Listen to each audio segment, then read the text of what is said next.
também a história de como eu estava pesquisando sobre os templários e as relíquias que eles trouxeram de Israel, no sul da França, né? Quando eu descobri mais informações sobre a Arca, o Graal. E essa história ela é muito interessante, muito misteriosa, e eu escuto poucas pessoas falarem sobre ela, né? Então fiquem ligados aí no nosso Clube do Livro, porque toda essa pesquisa que eu fiz durante anos para a gente estar escrevendo a trilogia Quinto Império, que vocês já podem se inscrever para apoiar o lançamento e para fazer parte desse clã aí que a gente vai fazer webinários privados e tal.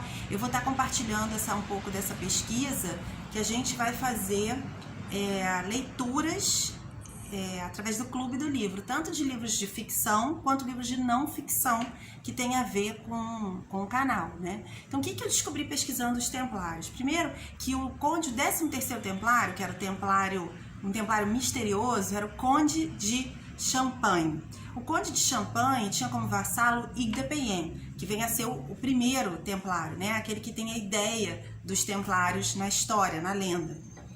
Então, Hugues de Payens era um vassalo do conde de Champagne. O conde de Champagne, ele era conhecido por apoiar e proteger o Rabino Rashi, um dos grandes rabinos do judaísmo. O Rabino Rashi vinha ser ajudava em muitas traduções também, e era uma pessoa que era amigo de Bernard Claraval, que também era um amigo do conde de Champagne. Bernard Claraval, que é São Bernardo Claraval, que inclusive escreveu algumas das mais importantes orações aí do catolicismo, né, como o Salve Rainha, que era um místico. Ele vem a ser a pessoa que transforma os templários numa ordem dentro da Igreja Católica, né? Ele que escreve as regras do templo. São Bernardo Claraval, Rashi e o conde de Champagne eram amigos. Há uma suposição de que o Rashi contou que havia lá no Templo de Salomão, nas ruínas do Templo de Salomão, câmeras subterrâneas, e que nessas câmeras havia sido enterrado muitos tesouros, de que os templários teriam trazido muitas descobertas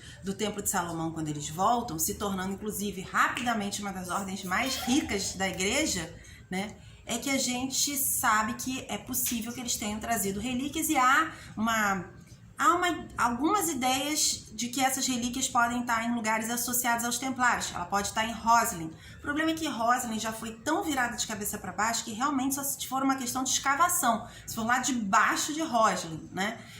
Outra hipótese é que ela tenha sido trazida para as Américas. A gente sabe que quem financiou a empreitada do descobrimento foram os templários, apesar de que Dom Manuel, no momento da colonização, traiu os templários. Vocês podem ver aí um vídeo sobre templários, e botou aqueles responsáveis pela Inquisição para serem a ordem que se associava a essa ocupação.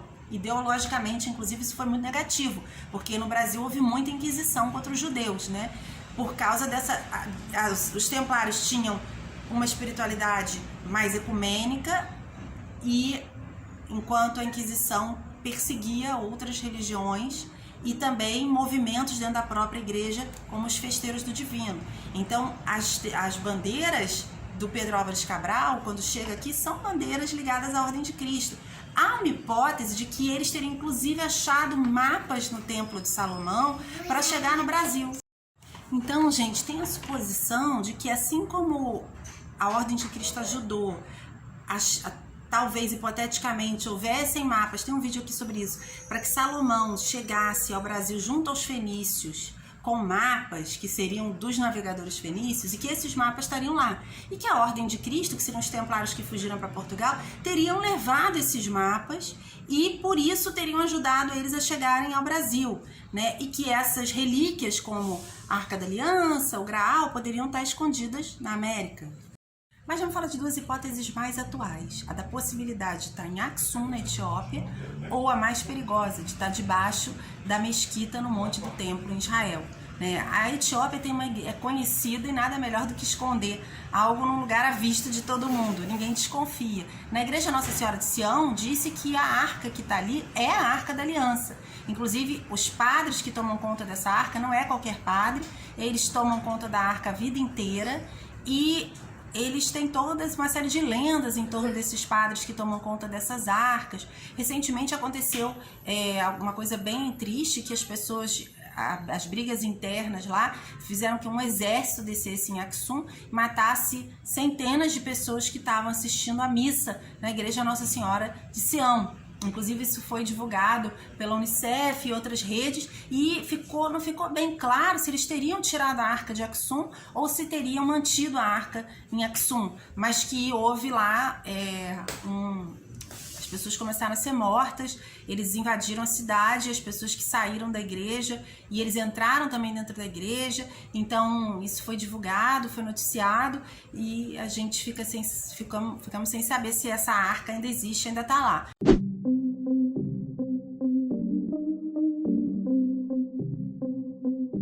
A hipótese de que a arca estaria na Igreja Ortodoxa Cristã de Nossa Senhora Maria de Sião, em Aksum, teria sido trazida por Menelik, rei de Salomão, numa visita que seu filho foi fazer ao rei, ele teria trazido essa arca, né?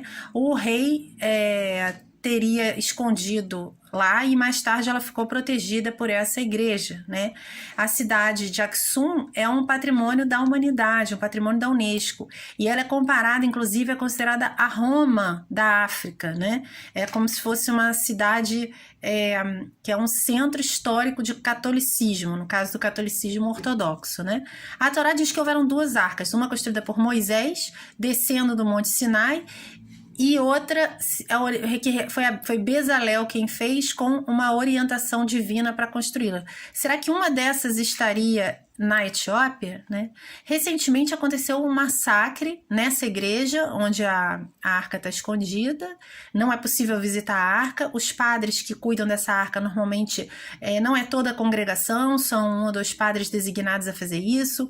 É sabido que esses padres inclusive sabem lutar e eles podem lutar até a morte pela arca, e existem alguns fenômenos que eles relatam pela proximidade com essa arca, entre eles a catarata. Uma das coisas que aconteceu recentemente, né, é que houve um ataque, um massacre de 750 pessoas no complexo da catedral, porque a catedral ela fica na frente e atrás fica a pequena igreja de Nossa Senhora Maria de Sião. Então houve um ataque a esse complexo em que 750 pessoas foram alvejadas, né? Essas pessoas tentaram inclusive entrar na igreja para proteger a arca e a gente não sabe, realmente isso foi divulgado na imprensa internacional, mas não foi divulgado se a arca foi tirada de lá ou se ela permanece lá, né? Ou essa arca foi tirada de lá ou se ela permanece lá.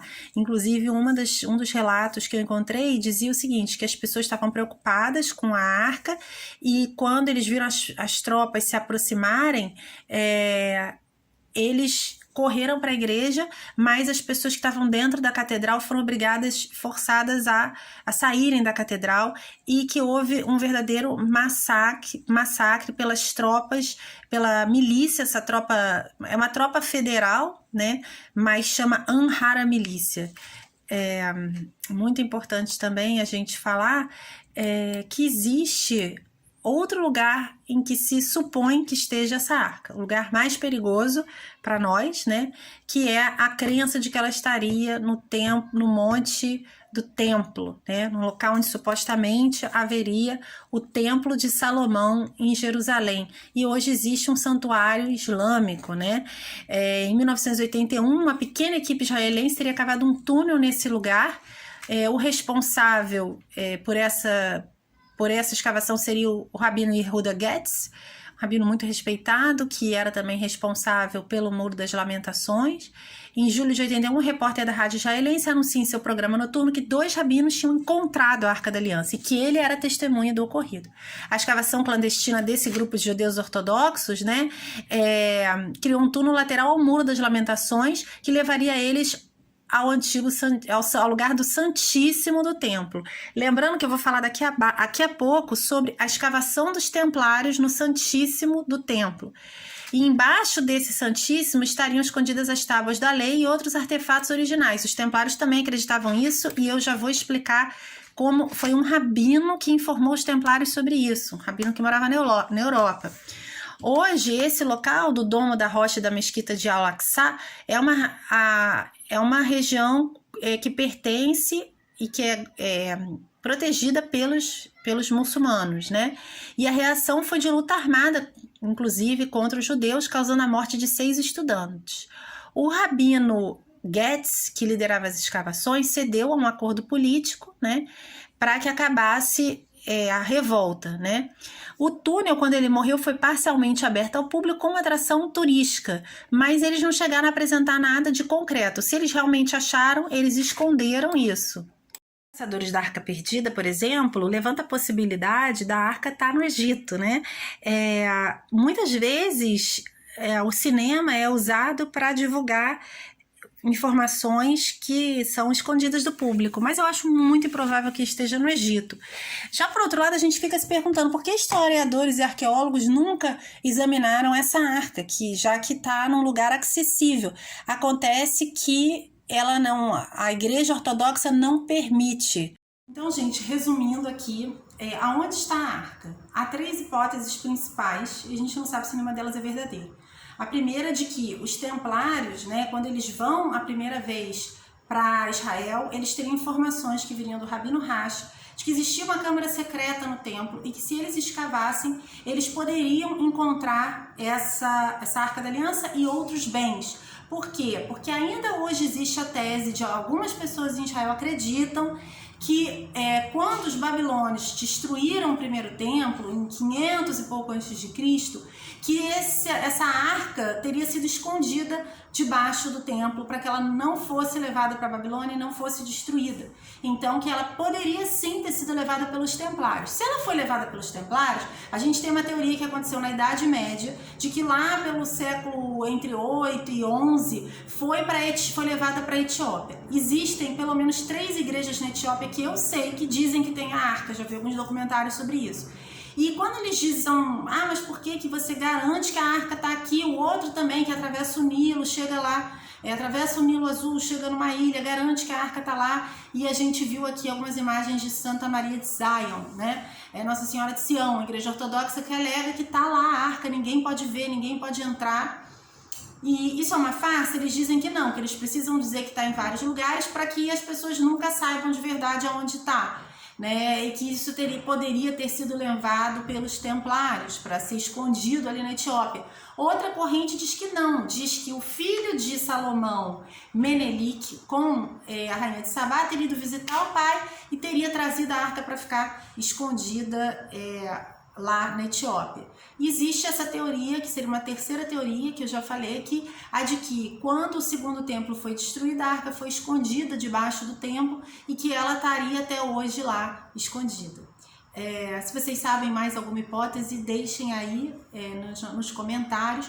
E no nosso próximo vídeo a gente vai falar sobre o Instituto do Templo e a possibilidade da construção de um terceiro templo, das escavações que já acontecem lá em Israel, que eles já até acharam, escavando debaixo do templo, muros e restos até do primeiro templo que foi construído na época de Davi. Então, fiquem ligados aí no nosso próximo vídeo.